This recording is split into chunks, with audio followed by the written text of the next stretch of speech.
agora neste computador. Vocês ouviram? Iniciamos a gravação. Para quem não quiser aparecer na gravação, basta desligar a câmara e já não irá aparecer. Bom, boa noite a todos. Só para contextualizar aqui este evento online, Conversas de Gente Verde é uma rubrica online no âmbito de um dos projetos do município de Águeda, ou Laboratório Vivo para a Descarbonização, ou Águeda Smart City Lab, e que está ativo na cidade de Águeda desde o ano de 2020. O município de Águeda é também um dos municípios que mais tem investido na área da sustentabilidade, na qualidade de vida da população, na conservação e proteção da natureza, e por isso faz todo o sentido a dinamização deste evento online. Sendo assim, as Conversas de Gente Verde realizam-se todas as últimas... Como é que é? Sextas-feiras cada mês. Sextas-feiras. Okay. E a próxima será no dia 26 de maio, se não me engano na data. É 26 de maio, com um convidado que não vamos desvendar por agora, obviamente, não é? Hoje, as Conversas de Gente Verde têm a sua 6ª edição, com um convidado especial, o Dr. João Loureiro. E já está connosco e eu vou passar de imediato a apresentar. João Loureiro doutorou-se em 2007 em Biologia pela Universidade de Aveiro.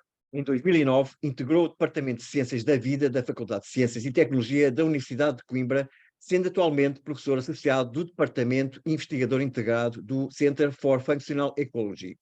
Conjuntamente com Cília Castro, coordena o Flower Lab do Center of Functional Ecology da Universidade de Coimbra, um laboratório que se dedica ao estudo da ecologia e evolução das plantas com flor, em particular de complexos poliploides, e ao estudo da polinização e dos polinizadores em agroecossistemas e sistemas naturais, com o objetivo de perceber os fatores que afetam as comunidades de polinizadores e polinização das culturas e das plantas silvestres para o desenvolvimento de agroecossistemas mais sustentáveis. Foi coordenador do Plano Intermunicipal de Adaptação às Alterações Climáticas, da CIM, da região de Coimbra, e é membro da Comissão de Coordenação da Polinet, rede colaborativa para a avaliação, conservação e valorização dos polinizadores e da polinização.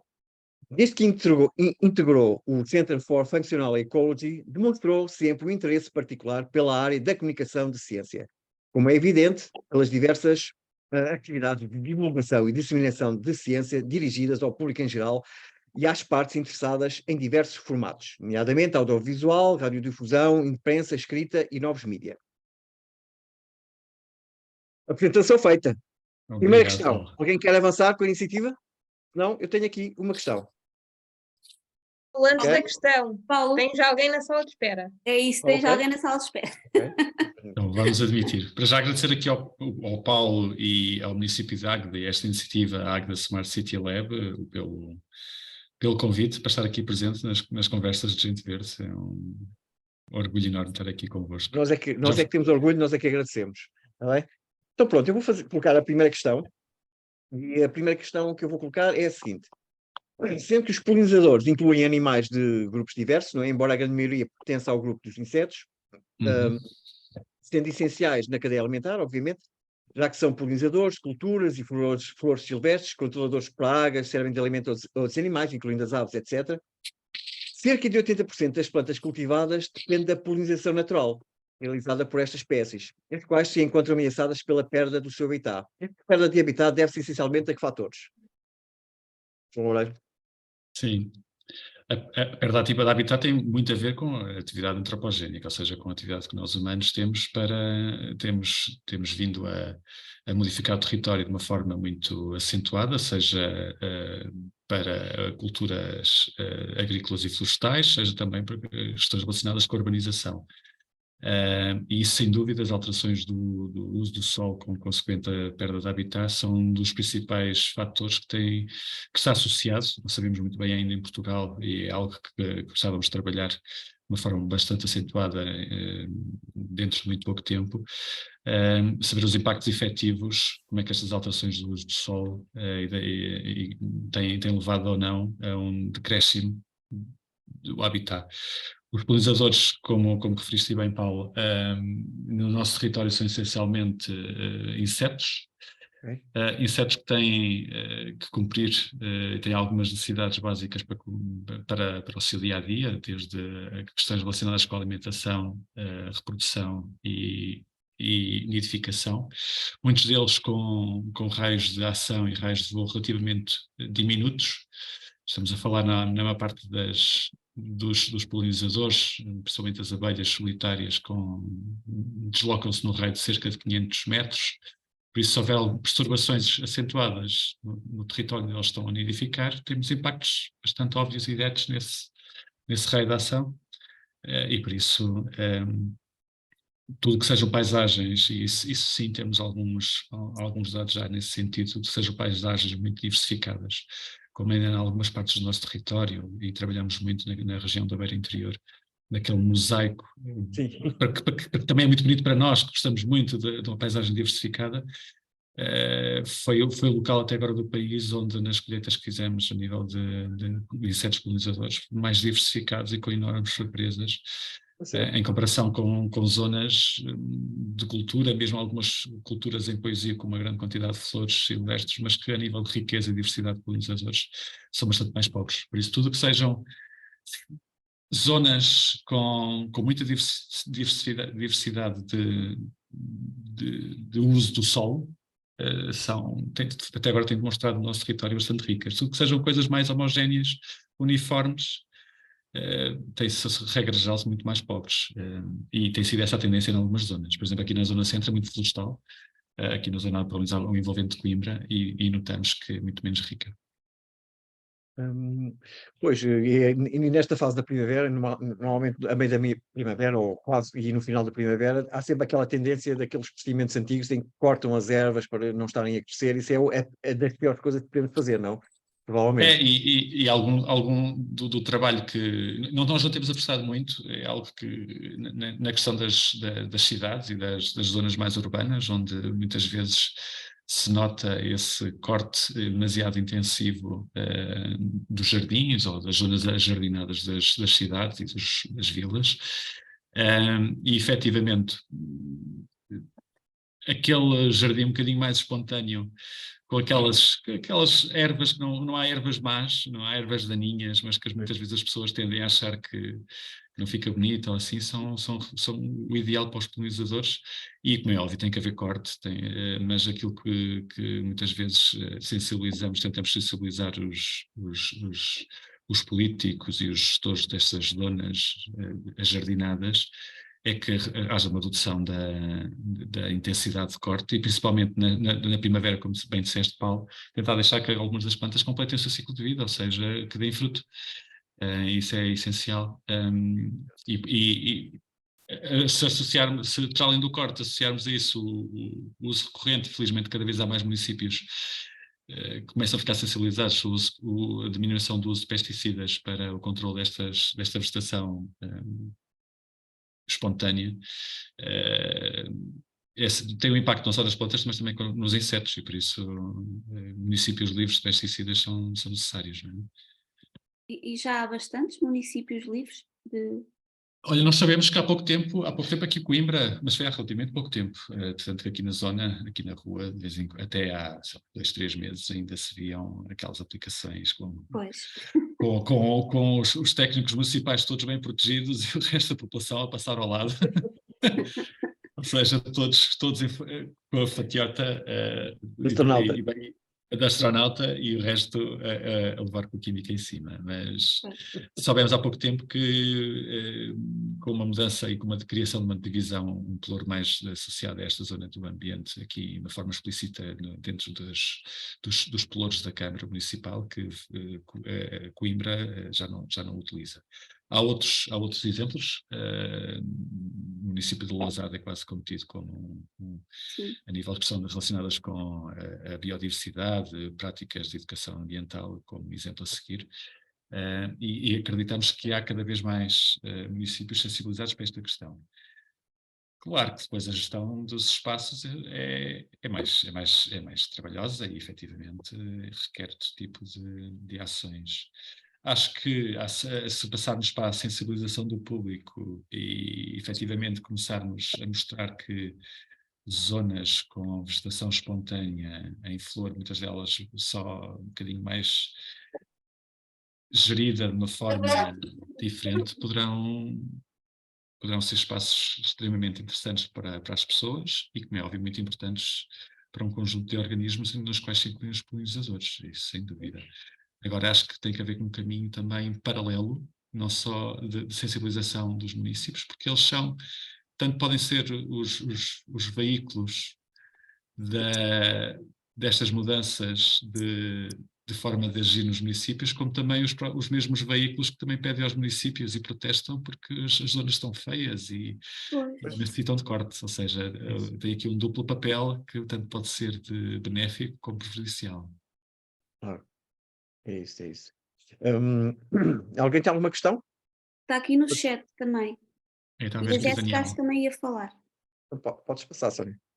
Hum, eu penso que foi o Daniel que escreveu que vejo terrenos de florestas curados e em altura de floração. E aqui é um dos maiores problemas. Daniel, podes falar se quiseres.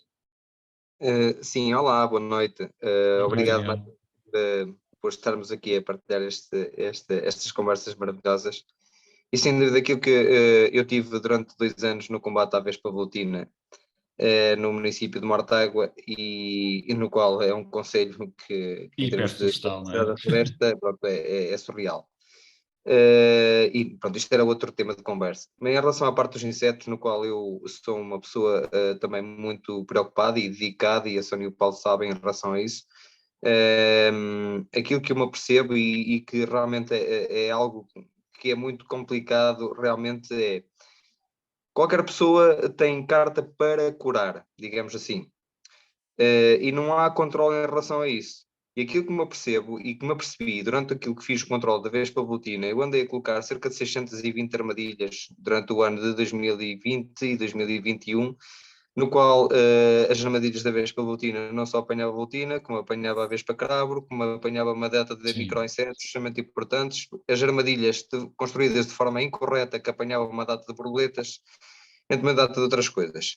Em relação aos terrenos curados, foi uma das coisas que também me doía completamente na alma, porque eu também não só fazia o controle da parte da vespa na parte das armadilhas, mas também na parte de localização dos ninhos das vespas. E andava por terrenos, ou seja, palmilhei completamente de hectares e hectares, centenas e centenas de hectares de área de floresta. E Daniel, mas desculpa interromper, essencialmente floresta de eucalipto e de pinheiro, nessa zona de Mortágua? Sim. Eucaliptal e pinhal. Eucaliptal. A nível, pronto, havia alguns nichos em termos de carvalho, mas na parte dos Uhum. eucaliptos e pinhal havia, claro, que uma diversidade da floresta à base de urzes, de carqueja, de outras espécies que são melíferas e que são essas espécies que eram completamente curadas porque a despesa de cortar mato e de andar com as capinadeiras, com os tratores e tudo isso, para a maior parte dos proprietários que têm hectares de terreno, achavam que curar que era o mais barato, no qual eu tentei mobilizar algumas dessas situações, mas em fruto porque o dinheiro supera completamente aquilo que é as questões ambientais.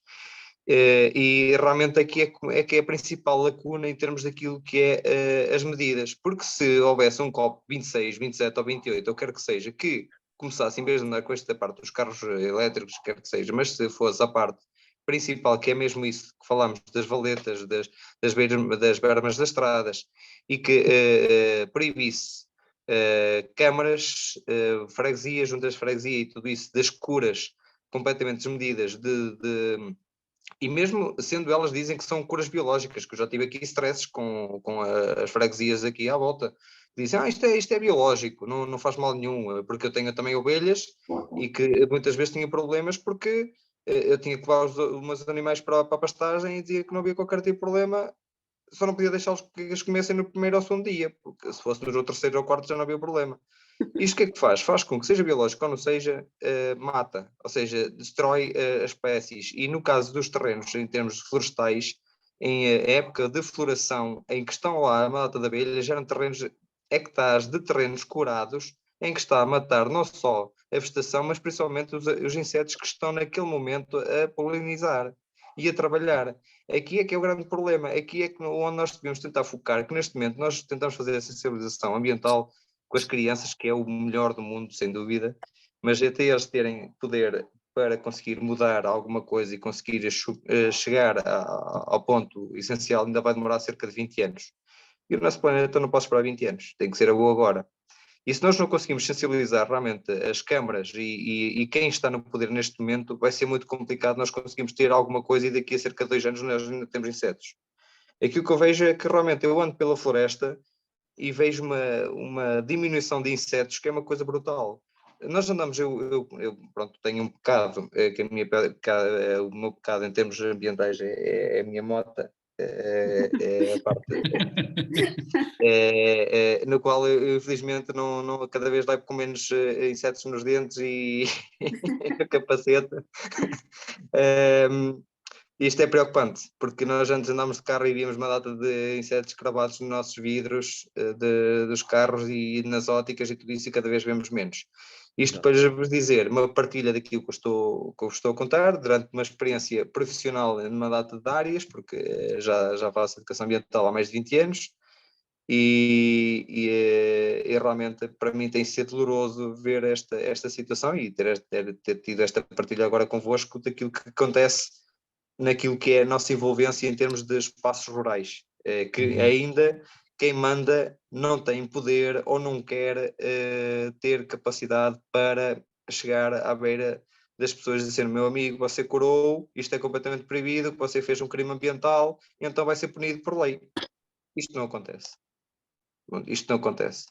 E isto é que é o nosso problema, é que quem pode e quem manda não faz porque não se quer chatear com o amigo. E é este o problema que nós temos e que vai ser muito difícil nós conseguirmos combater uma coisa que realmente está à vista de toda a gente e que nós não temos como. Não sei como é que a gente está a fazer isto e sem dúvida que estas nossas conversas são extremamente importantes para nós tentarmos juntar aqui o máximo de pessoas possíveis que possam fazer um pouco melhor pelo ambiente e pelos insetos, que as pessoas esquecem-se que olham para um inseto e aquele inseto isto e aquilo e sem dúvida são das seres mais ingratos, que a gente olha para eles e achamos que eles não valem, pronto, muita gente é só chato, né, e que nos só incomoda e isso assim a gente não faz ideia de quanto ela é importante para todos nós.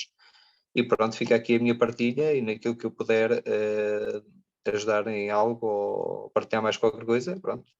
Obrigado. Daniel, isso foi um desabafo, não? Já estás melhor.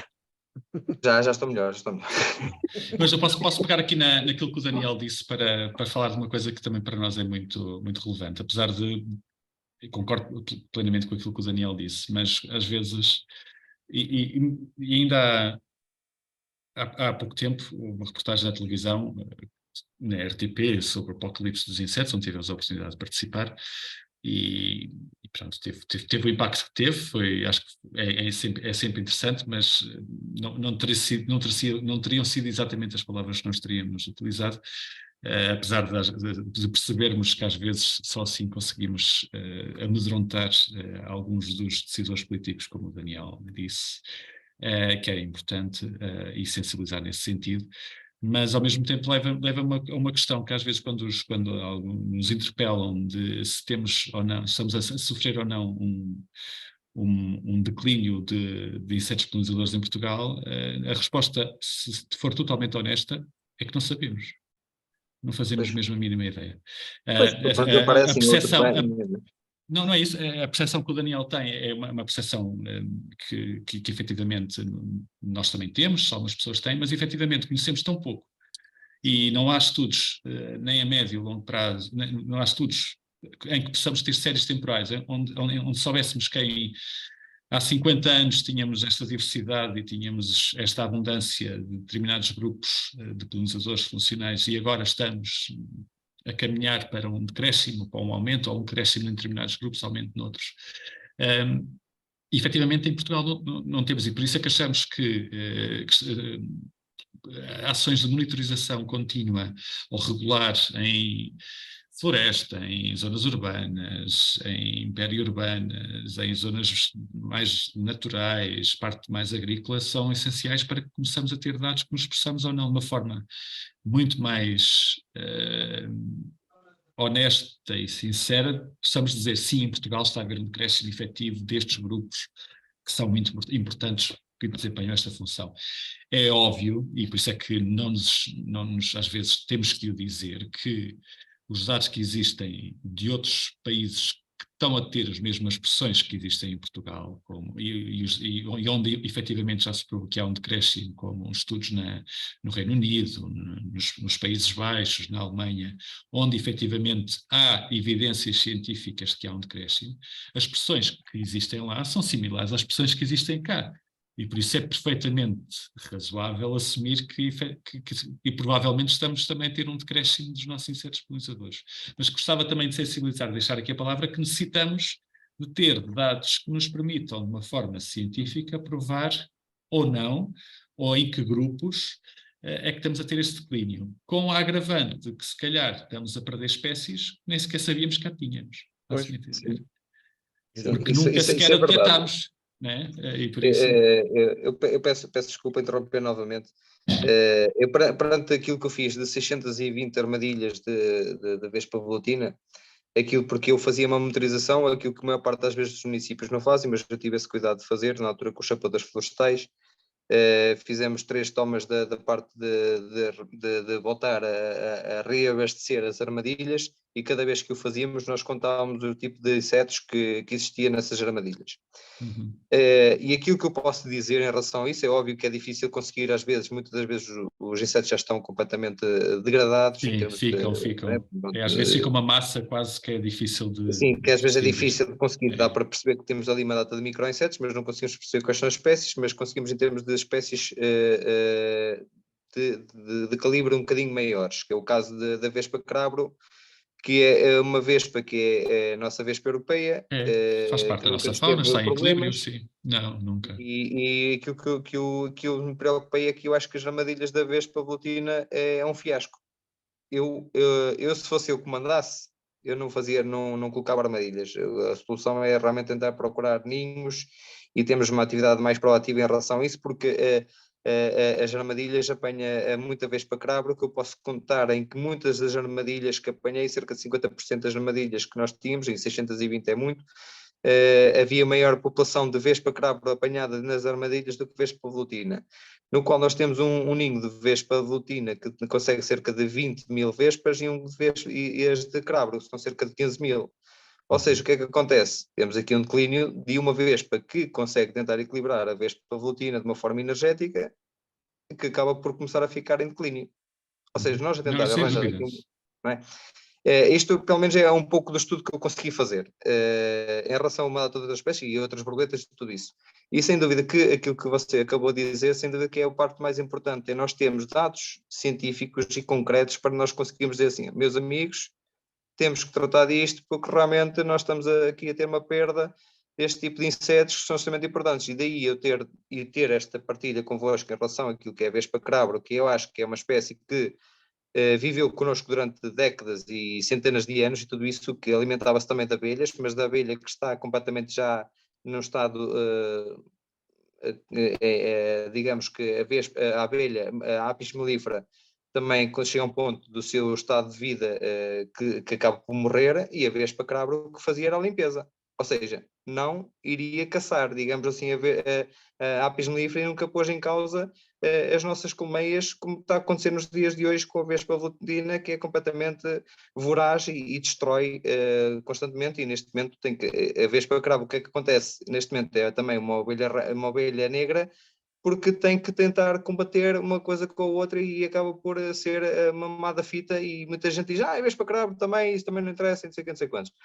Porquê? Porque há aqui uma data de coisas que nós temos de tentar transmitir. A vespa crabro é a única espécie que nós podemos conseguir ter como aliado para controlar a vespa velutina. E o que nós estamos a fazer é completamente o contrário. Isso é uma data destas coisas que está a acontecer, em que nós temos aqui uma data de agentes polinizadores que está completamente a ficar em declínio e a morrer, porque nós estamos a tentar equilibrar, pensamos nós que estamos a tentar ajudar, e estamos completamente a fazer uma coisa completamente errada, porque nestas armadilhas que nós colocamos de açúcares e essas coisas todas, nós estamos aí a matar uma data de insetos que são extremamente importantes. E é isso que se calhar nós temos que tentar ir um bocadinho mais além e pegar em alguns dados que nós temos, mas sem dúvida que partir dessa ideia que é pegar, se calhar, e temos também uma pessoa muito importante a nível nacional, que é o Manuel Grosso, não sei se conhece, Sim, sem dúvida. Do Museu de História Natural pessoa que da eu por Universidade acaso do também Porto. conheço, de vez em quando partilho coisas com ele, quando tem algumas dúvidas de identificação de insetos, e é uma pessoa que já conheço há muitos anos. Ele é fantástico nesse aspecto, sim. E sem dúvida que com ele se calhar conseguiríamos aqui criar uma sinergia em termos daquilo que seria, se calhar, apresentar alguns dados perante aquilo que nós precisamos a nível nacional, para começarmos já é ver se mobilizamos o máximo de municípios e juntas de freguesia para, opa, acabou, esqueçam lá esses produtos biológicos. Ainda por cima, hoje em dia temos tantas ferramentas para poder fazer as coisas. Antigamente era bem pior, hoje em dia não, temos que criar essa sensibilidade. E tem que ser realmente, é como você diz, e sem dúvida que é dados concretos com valores daquilo que está a acontecer, não é? Eu ainda no dia 7 de Abril andei a fazer uma caminhada no Dia Nacional dos Meninos a colocar hotéis com insetos lá aqui numa caminhada aqui na aldeia, aqui na freguesia, e tenho conseguido tentar sensibilizar um pouco a malta e pronto, aos poucos parece que conseguimos fazer alguma coisa, mas com dados concretos, sem dúvida que é o principal. Isso dos hotéis de insetos, já agora coloco aqui a Paulo, questão ainda assim, havia aqui perguntas. peço desculpa. Sim, há aqui uma no chat e a Jéssica queria falar, deixa a Jéssica falar, depois no chat eu vou ler. Okay. Senão o Daniel fala outra vez e ninguém consegue falar. Não é, Daniel? Então, a mim é virado um pouquinho para as plantas, digamos assim. E é um conceito para mim, que eu aqui em casa, apesar de ser uma zona rural, digamos assim, nós temos muito pouca terra, ou quase nenhuma mesmo, temos vasos. E eu queria perguntar, nestes casos, ou por exemplo até mesmo em contextos mais urbanos e assim, se nós quisermos fazer a nossa pequena parte e ajudar os polinizadores com o nosso pequeno quintal, quais são os melhores conceitos, por exemplo, de plantas ou do que devemos fazer para conseguir criar um bom pequeno nicho ali aos polinizadores aqui em Portugal? Sim, obrigado, Jéssica. É realmente muito importante. Em contexto onde realmente há, vamos chamar, muita infraestrutura cinzenta, onde há muitos obstáculos à movimentação dos insetos polinizadores, fazer pequenas ações para criar aquilo que se chama corredores ecológicos ou promover a conectividade entre as várias zonas para que eles se possam mover à procura de alimento e depois possam também ter algumas zonas e no que diz respeito às abelhas, por exemplo, é muito diversificado, onde possam também nidificar. Para já nós todos podemos contribuir por promover, se tivermos no nosso quintal, algumas plantas que sejam plantas que forneçam alimento, e estamos a falar de néctar e de pólen para os polinizadores. Aquilo que muitas vezes nós costumamos aconselhar, quem tem às vezes até nas próprias varandas, e eu próprio vivo no centro de Coimbra, e por isso a varanda pequenina, e já tivemos várias visitas aqui na nossa varanda, simplesmente por ter algumas plantas que usamos depois na nossa alimentação. No nosso caso em particular são morangueiros, que também são uma cultura que depende muito depende praticamente totalmente de polinizadores para nós obtermos o morango. E está provado que mesmo a diversidade de polinizadores promove morangos de maiores dimensões e com uma qualidade superior. Mas também podemos falar de plantas aromáticas, todos nós depois podemos usá-las na nossa alimentação e são um fartote para os polinizadores. Se tivermos a possibilidade de ter na nossa pequena horta algumas hortaliças, se podemos plantar árvores de fruto, são tudo locais ou fontes de alimento fantásticos para os polinizadores. Não esquecer que, e agora vou dizer um número, espero que já agora se têm noção de quantas abelhas é que a diversidade de abelhas que temos no nosso número de espécies de abelhas já identificadas que temos no nosso país. Se nós conhecemos a abelha de mel, não sei se querem arriscar aqui um número, fazendo aqui um pequeno parênteses àquilo que está à resposta da Jéssica. O Daniel estava aqui a dizer quantas, Daniel? Ou coloque no chat, se calhar. Só assim um número de abelhas que nós já foram identificadas, espécies diferentes identificadas. Número de espécies. Bem, 700, o Daniel. 700? Eu não diria tantas, mas... 47, um número muito específico, aqui é a Andrea. 47? Isso... Sabes mesmo. Não sei. 150, mas não faço a mínima ideia. 180, a Jéssica. Ok, temos o Daniel, aquele que realmente mais se aproximou. Temos neste momento 724 espécies diferentes de abelhas no nosso território, com Dimensões, hábitos alimentares, ciclos de vida, a maior parte delas são abelhas efetivamente solitárias, não vivem em colónia, pelo menos cerca de 65% das nossas abelhas são solitárias, e trouxe este número para falar um bocadinho destes diferentes hábitos de vida, e a maior parte delas nidifica também no solo, por isso às vezes solo nu é também importante. Galerias, e o Daniel já falou nisso, e acho que o Paulo também ia fazer uma questão um bocadinho nesse sentido.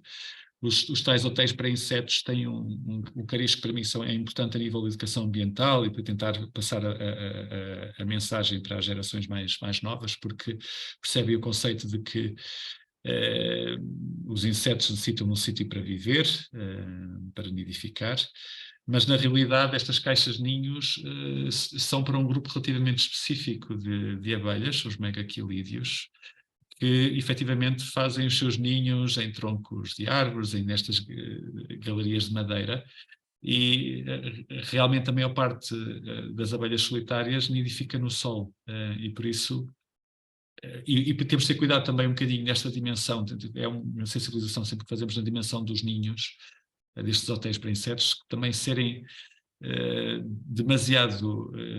dimensões demasiado grandes, são também quase que um chamariz para os outros grupos de abelhas que também são predadoras destas abelhas solitárias, e que é quase que terem ali as portas abertas de um apartamento para se alimentarem e para colocarem as suas larvas nesses locais e que depois se alimentam.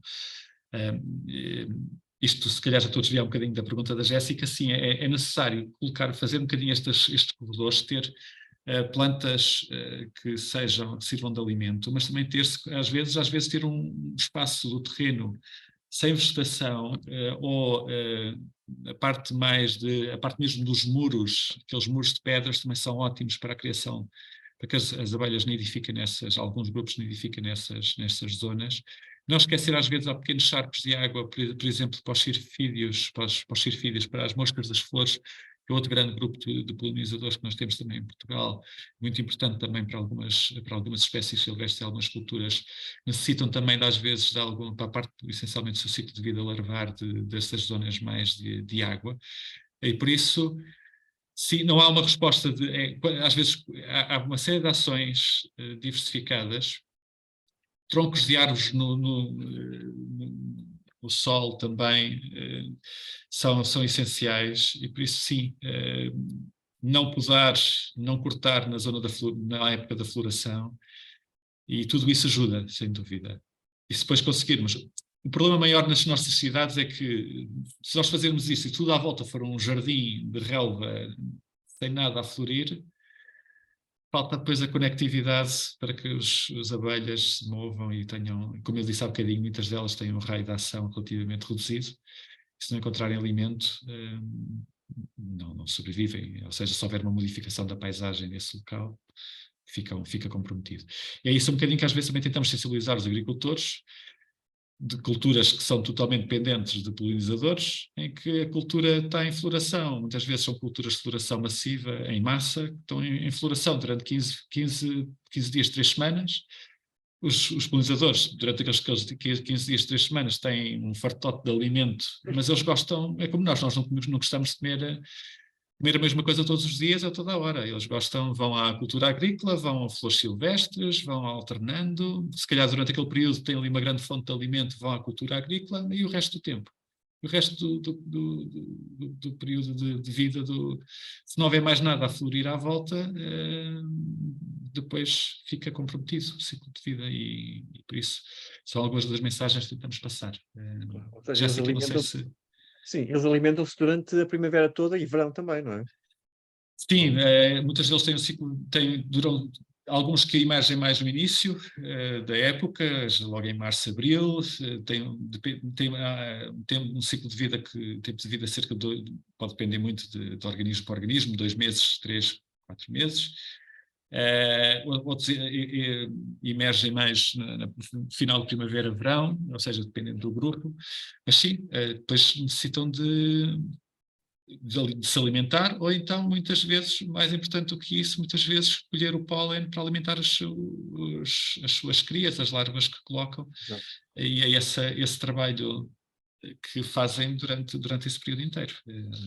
E desde que hajam as condições climatéricas ótimas, que habitualmente ocorrem durante a primavera, essencialmente. O verão depois também começam a ter temperaturas demasiado elevadas, e as alterações climáticas podem ser um problema por causa disso.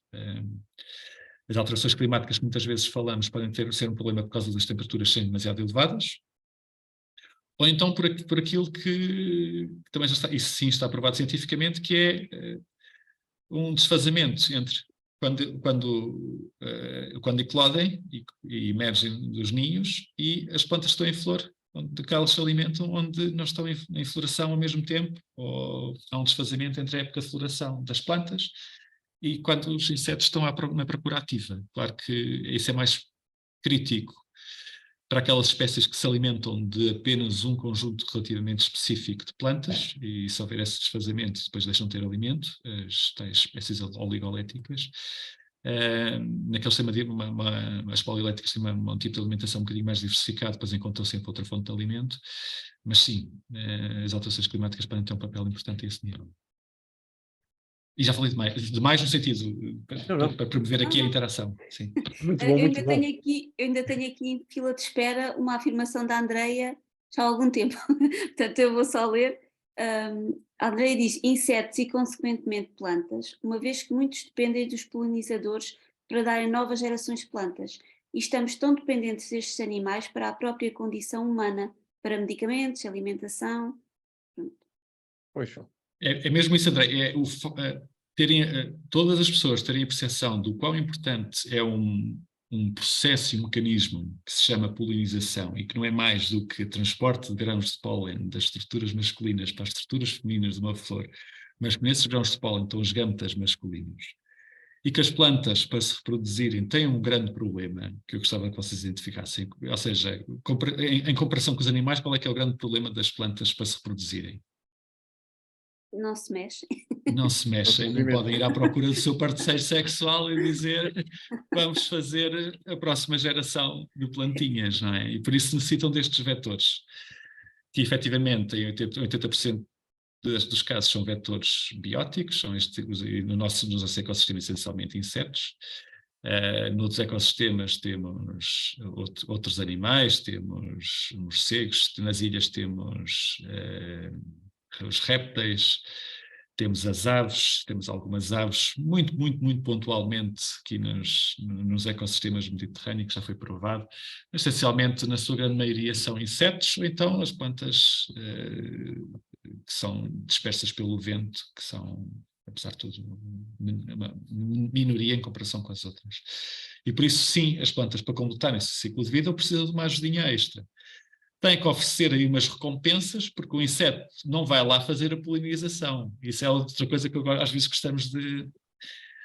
Ou seja, ele não vai lá para transportar os grãos de pólen, ele vai lá alimentar-se, buscar pólen, e aqui é um compromisso, ele vai buscar pólen para levar para os seus ninhos, não vai levar esse pólen para outra flor, não é? Depois às vezes leva, porque nesta recolha ativa de pólen ele está a ser transportado e depois acaba por tocar nas partes femininas da planta e ocorre a polinização, mas a planta tem que atrair os insetos e fidelizá-los e garantir que eles voltam e que vão de flor em flor da mesma espécie, mas o inseto vai lá à procura de alimento. Não sei se me faço entender, ele não vai lá para fazer este serviço. Ele não vai lá polinizar, ou seja, ele poliniza, acaba por polinizar, mas vai lá à procura de alimento. E este mutualismo egoísta, como nós costumamos, seja uma relação benéfica para ambas as partes, mas com síndromes egoístas, não é? Ele vai lá à procura de outra coisa e depois durante aquele processo, e as plantas a esse aspecto evoluíram e têm mecanismos de promoção, de colocar o pólen em partes específicas do inseto de forma que quando ele visita outra flor depois toca na estrutura feminina, e essa parte de coevolução com algumas das espécies é fantástica. Ou outras evoluíram, sei lá, a cenoura brava, que tem plataformas de aterragem, tem outro tipo de insetos, como os escaravelhos, os coleópteros, depois eles andam lá a alimentar-se. E depois vão passando e vão nesse nesse passeio em cima da estrutura, como, por exemplo, as margaridas também têm estruturas de aterragem, onde eles, durante esse processo, acabam por deixar os grãos de pólen nas estruturas femininas e a planta fica toda contente, digamos assim, né? numa humanização dos sentimentos dos organismos vivos. Né? Mas sim, e sim, depois as plantas, sim, a minha formação de base é na área de botânica, sempre nos interessámos pela interação planta-animal, planta-polinizador. Felizmente no grupo começamos a ter alguns especialistas e cada vez mais a saber mais da parte entomológica, quer o Gaspar, quer a Sílvia, quer a Catarina, mas sim, o nosso background de base e continua a ser o maior fascínio, ainda é do lado das plantas, sim, é verdade. Muito bom. Eu tenho uma dúvida, porque sendo que as empresas que promovem aquilo que se chama de turismo de natureza, do nosso ponto de vista, deviam ter digamos, uma intervenção junto dos seus próprios públicos ao nível da sensibilização ambiental. O que é que, no teu ver, o que é que imagina uma empresa que, digamos, quer proteger o ambiente, tem pessoas dessa, ou não, mesmo não tenha pessoas dessa área, tem interesse em o fazer, mas não sabe como o fazer. Conselhos é que tu davas aos elementos dessa empresa para que, quando estivessem com o público deles em atividade, pudessem eventualmente sensibilizar ao nível do ambiente essas mesmas pessoas, nem que fosse uma família ou uma empresa. Conselhos é que tu davas a essa empresa para que Depende um pudessem bocadinho da tipologia sensibilizar? de empresas. Empresas de retalho, por exemplo, uma coisa tão impactante que poderia ser feito se quisessem, era durante um dia, bastava um dia, alguns momentos, algumas sessões pontuais, era colocar as bancas do supermercado para os alimentos. Se deixássemos ter polinizadores, que alimentos é que teríamos na banca? E aí as pessoas de repente iam ao supermercado e sentiam o que é que se passa aqui hoje, para de repente não haver nada. Ou seja, era logo uma mensagem hiper forte, claro que teria impactos na venda, se calhar naquele momento, mas seria altamente impactante, não é? E isso há algumas imagens que podem ser encontradas na internet, de pequenas ações nesse sentido, onde se mostravam as culturas ou os alimentos que dependem de polinizadores e o que é que aconteceria se realmente o serviço de polinização não ocorresse. Deixa-me só fazer aqui um pequeno parênteses, Paulo, já volto à tua questão, que às vezes uma pergunta que às vezes faz, o que é que aconteceria num mundo sem polinizadores? E a resposta para mim correta é: nunca saberemos, porque a gente vai primeiro. Os humanos vão primeiro e por isso os insetos continuarão cá e as plantas também, e por isso é uma resposta que nem vale a pena dar, porque se isso acontecesse não faz sentido. Pronto. Voltando à tua questão, e a empresas mais de qualquer tipo de empresas, uma sensibilização junto dos seus agora chama-se colaboradores, se podem chamar trabalhadores, porque não sei porquê, vem nos Estados Unidos, chamam-se colaboradores. Se todos, ou seja, promovessem, cada um nas suas casas, nos seus terrenos, tivesse práticas mais amigas dos insetos polinizadores, ajudaria bastante. Ações também na escola para as crianças levarem esse conhecimento para casa.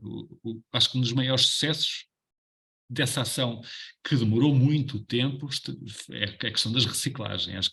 Acho que já entrou na cabeça praticamente todos a questão da reciclagem, mas começou há, sei lá, 20, 25 anos atrás com Sociedade Ponto Verde e mais ações. Nos espaços da própria empresa, depende de tipologia de empresa, mas a maior parte delas está inserida num local onde pode trabalhar os seus espaços verdes no envolvente,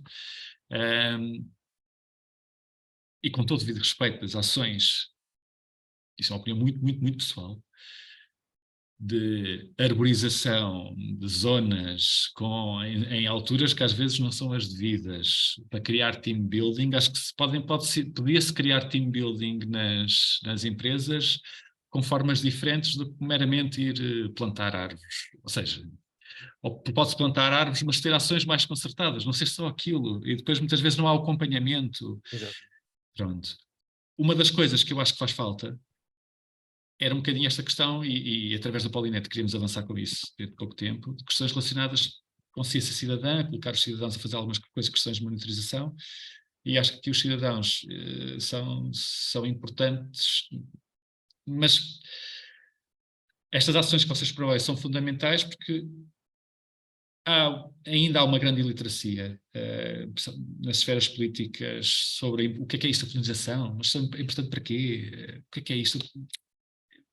Mesmo esta ligação, que se calhar para todos que estão aqui, e estas ações são importantes, mas acho que se calhar todos que estão aqui já são os convertidos, temos que chegar aos não convertidos, temos que impactar, ou seja, se calhar não têm noção da importância que este grupo de organismos tem.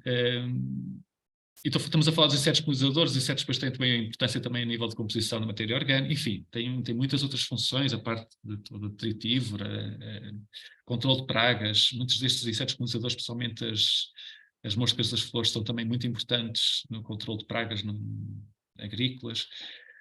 Sim, um bocadinho agora sou eu que tenho um bocadinho este desabafo sentimos que ainda falta, mesmo nas esferas políticas, e às vezes a um nível até bastante elevado, de ministérios, Ministério do Ambiente, um bocadinho dar importância a este grupo funcional de organismos e perceber que eles realmente são bastante importantes. Não só, e aqui, não só para nós humanos, uma perspectiva muito antropocêntrica da parte do alimento, mas também para perpetuar as espécies silvestres, como acho que foi a Andrea que dizia, pois são muito importantes, porque muitas vezes são a fonte de medicamentos, que em determinada altura nem sequer se perspectivava que determinada espécie poderia ter esse impacto, mas depois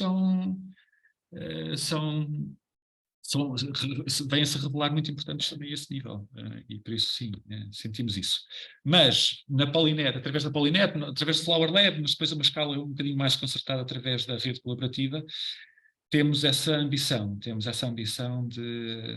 trabalhar bastante a componente de comunicação, a componente de disseminação, e fazer uma coisa que não existe muito em Portugal, que ainda não existe em Portugal, que é também alguns guias de boas práticas. Existe o guia de boas práticas para cidades, que foi traduzido e bem pela Quercus para português, mas depois começar a ter depois ações também, de colocar isso em ações mesmo em terreno. Há bons exemplos em Portugal, há exemplos que começam a ser trabalhados, há muitas ONGs já muito focadas nisso e muito bem, mas sim, achamos que ainda faz falta mais e mais, ganha a escala. Sim.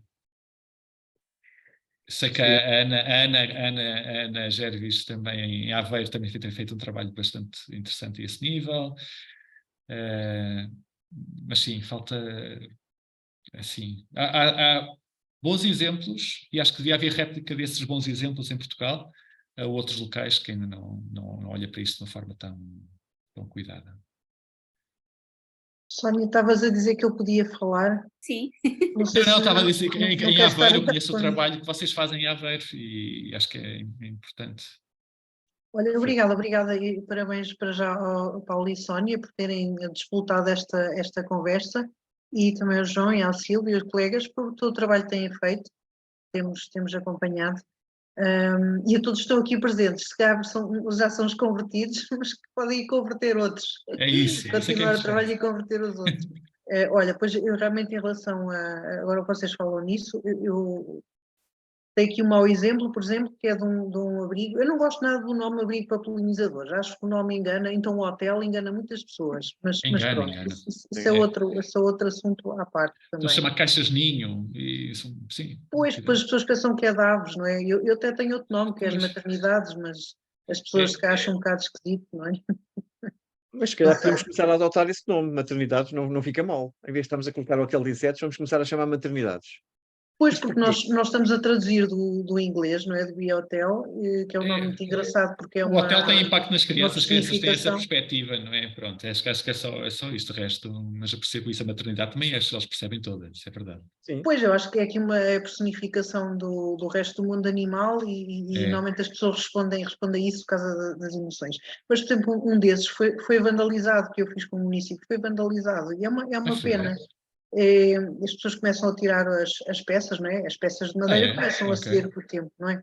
Pronto, é tal manutenção, mas mesmo assim... Tem manutenção, As isso é outra coisa, muitas vezes... As pessoas arranjam sempre maneira de tirar. E às vezes fazem aquela ação do hotel, ou chamemos do que for, do ninho, e depois também necessita, ou seja, não é fazer e depois necessita de manutenção, e eles facilmente também se degradam, são estruturas de madeira, e depois tu não podem levar nenhum tratamento é uma pena de madeira. Pois, mas e porquê é que foi vandalizado? Porque as pessoas não sabiam o que é que era, ou não perceberam, não se deram ao trabalho de perceber o que é que era. Isso. E acharam-se que era engraçado levar aquilo, algumas coisas para casa tinham graça. Portanto, aqui a necessidade realmente da literacia. E é engraçado isso estavam a dizer do supermercado. Eu realmente tenho uma apresentação onde tenho a imagem do supermercado. Há um clássico, encontra-se na net, é isso, é espetacular. Essa imagem é muito elucidativa. Sim, e as pessoas têm sempre muitas questões. Aliás, eu acho que nós temos muita falta de dados, não é?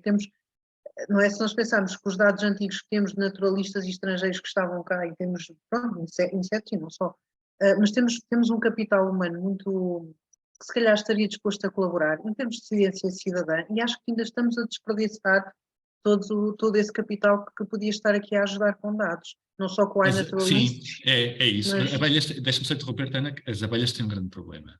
As borboletas têm havido quer as diurnas, quer as noturnas, quer através do TAGIS com os censos de borboletas, com muitos voluntários já, têm feito um trabalho excelente.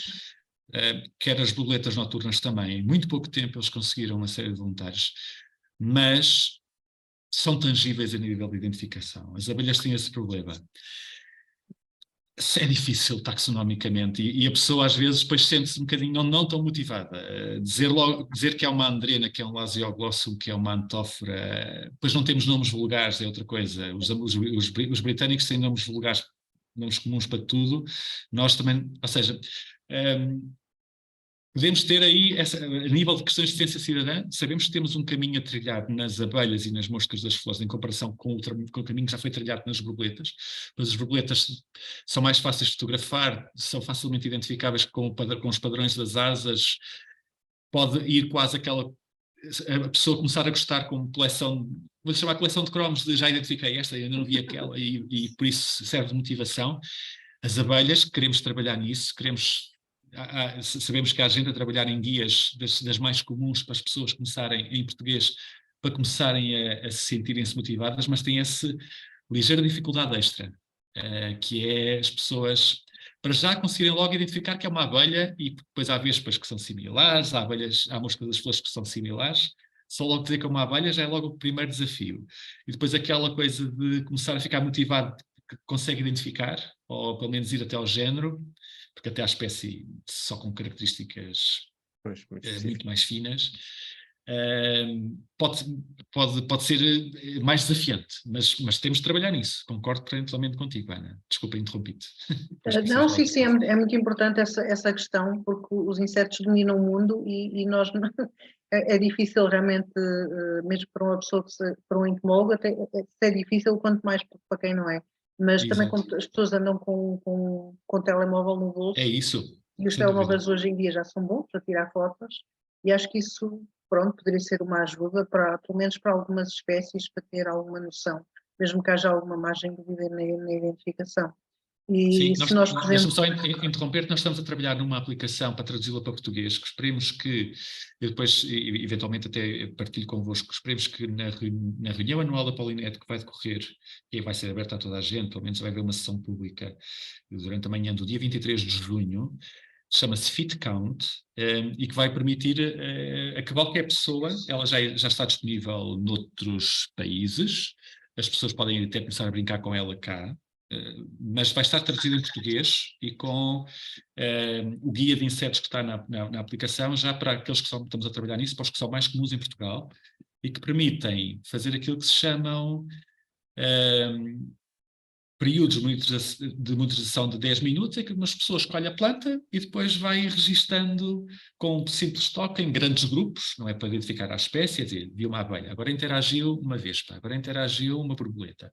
E com o telemóvel faz durante 10, 15 minutos, pode fazer, isso fica logo disponível para, nos dados da pessoa, é logo partilhado também com a comunidade cientista. E que complementa, a filosofia é diferente do iNaturalist, que também é uma ferramenta fenomenal, ou do Biodiversity for All, o portal português, mas estamos a trabalhar no FitCount, que foi utilizado pelos britânicos no esquema de monitorização da diversidade de insetos, ou que tem sido usado na última década já.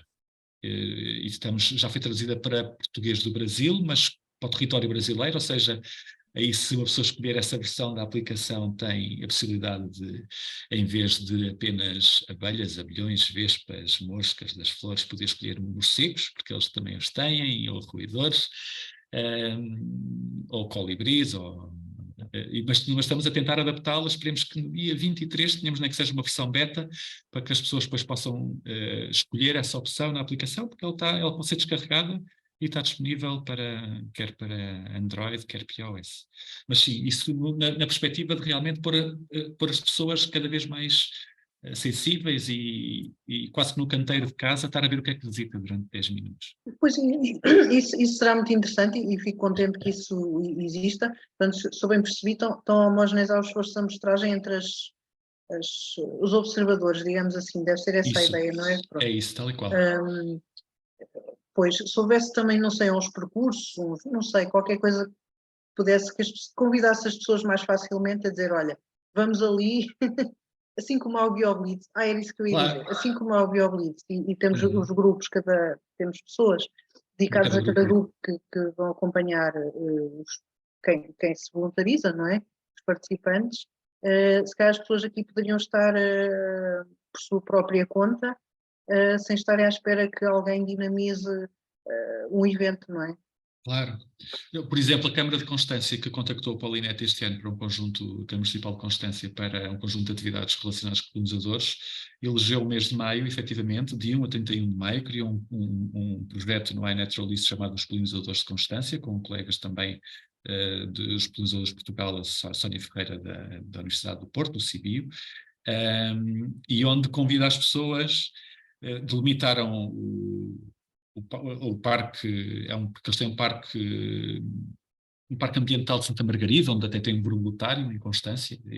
Vamos fazer um BioBlitz lá no final de maio, com um percurso pedestre, exatamente aquilo que estás a dizer, Ana, mas já convidaram as pessoas durante este mês de maio de contribuir por elas próprias, com uns pequenos guias de como é que podem fazer, com a criação também do projeto para depois se haja quase que no final de maio polinizadores que insetos polinizadores é que foram mais observados, mais registrados pelas pessoas e assim. E sim, e tudo que depois localmente as associações, os municípios possam trabalhar com estas pequenas iniciativas, mas que depois replicadas centenas de vezes por todo o país, ajuda muito e sensibiliza bastante. E depois, sim, eu acho que é fundamental, são ideias ótimas, concordo, Ana, espetacular.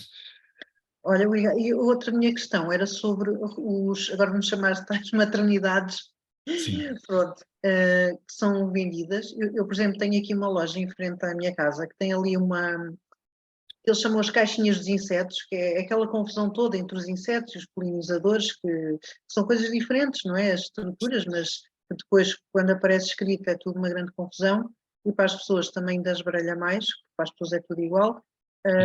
E então aquilo faz-me confusão, porque as medidas eu acho que não estão corretas, tem farpas, não está bem limado, não é? Sim, à volta eu acho que muitas vezes essas que são vendidas comercialmente têm um impacto quase, ou seja, não vão ter impacto praticamente nenhum, não vão ser atrativas. Pois, e a questão é como é que nós podemos dar a volta a isso, sugestões.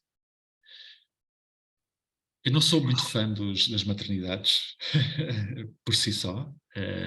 Eu acho que, mas acho que aquelas têm sido feitas mais localmente, ou seja, a Ciência Viva, numa iniciativa que tem um documento lá, um PDF, que está bem feito, e que foi feito no sentido de uma iniciativa que eles têm de apoio aos professores, porque os professores desenvolvem essas iniciativas em contexto de sala de aula, ou contexto de sala de aula, pode ser no exterior da escola, mas em contexto de escola. E eu tendo a achar que as maternidades, chamemos-lhe assim, que são feitas seguindo aquelas regras, mas que são feitas, vamos chamar artesanalmente, podem ter maior impacto do que estas que são vendidas comercialmente.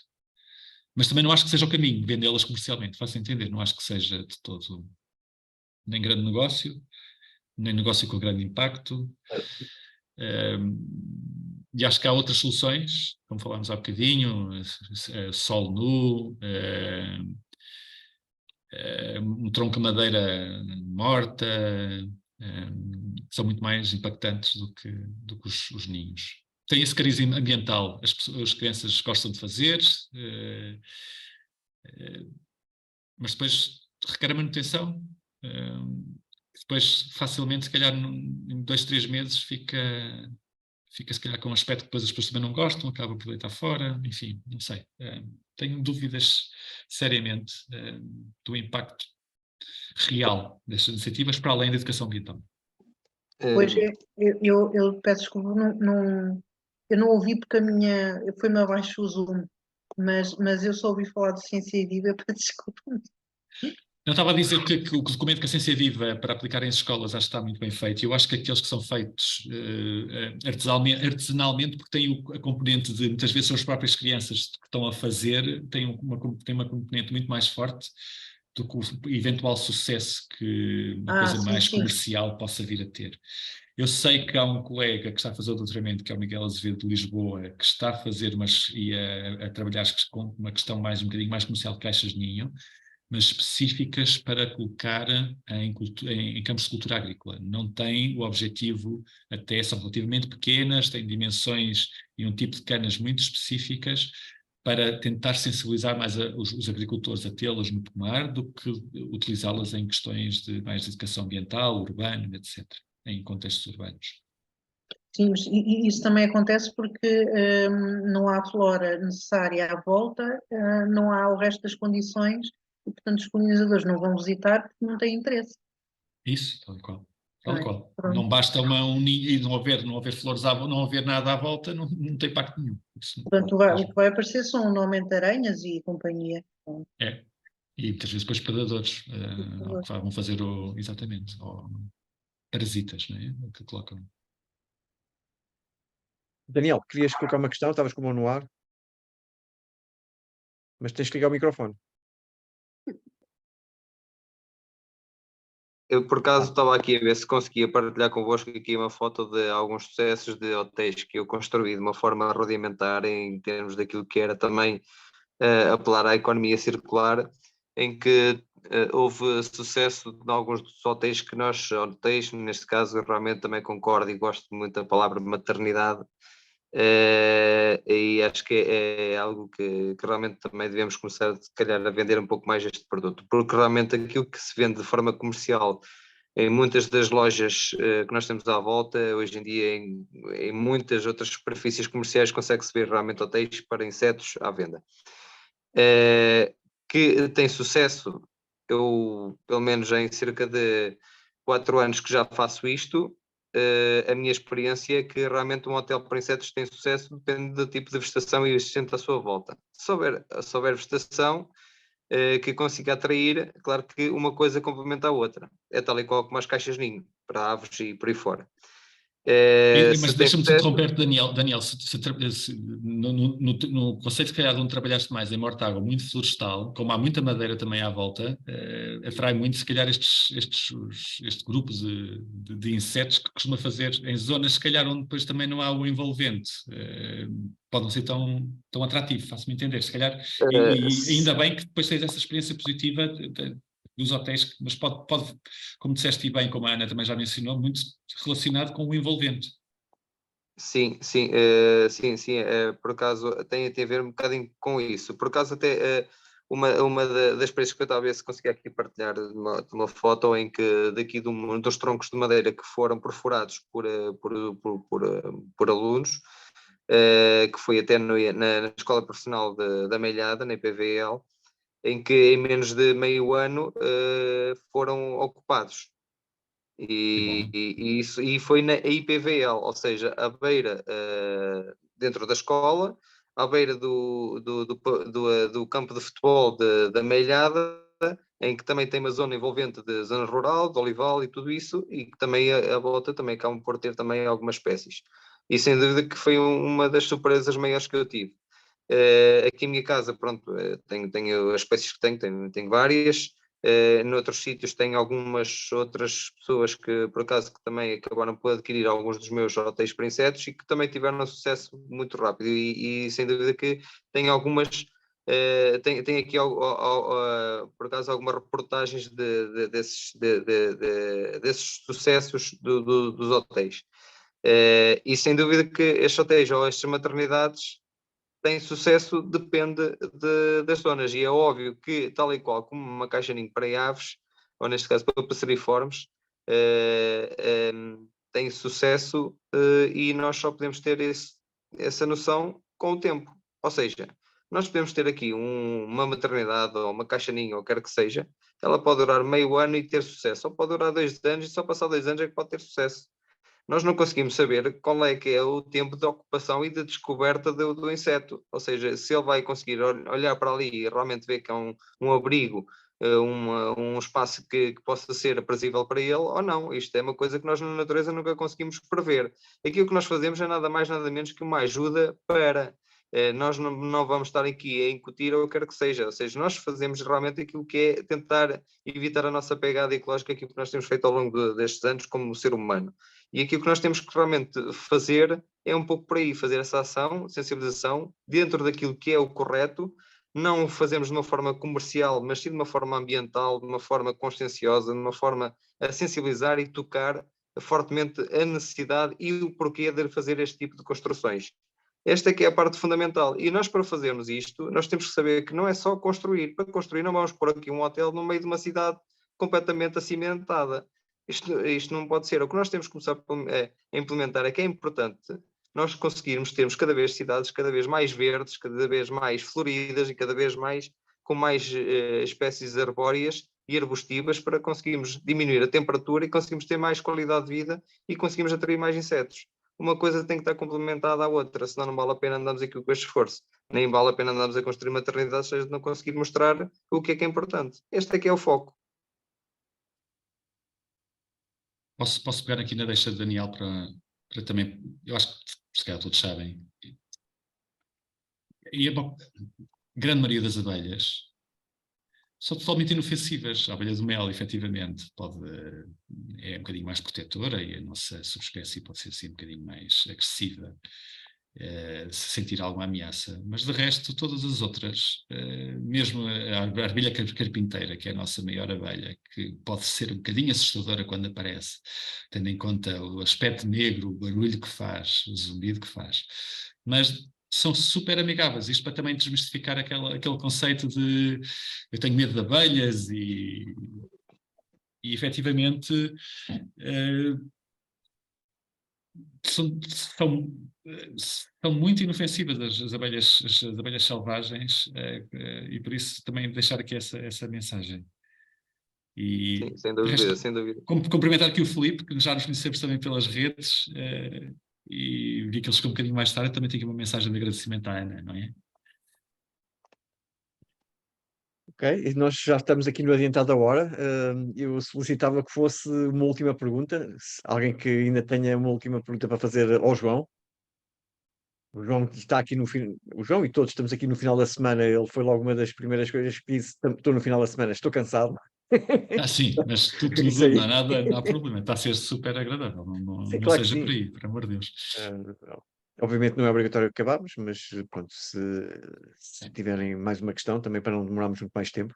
Eu não tenho, pronto, eu não sou grande entendida como vocês aqui do assunto, portanto. Ainda bem, porque é isso que se pretende, porque aqui normalmente são todos convertidos. Uh, E e, as perguntas mais difíceis, Filipa, são essas, às vezes. Vais fora da caixa, fora do ninho, fora do estou hotel. certamente a aprender muitas coisas.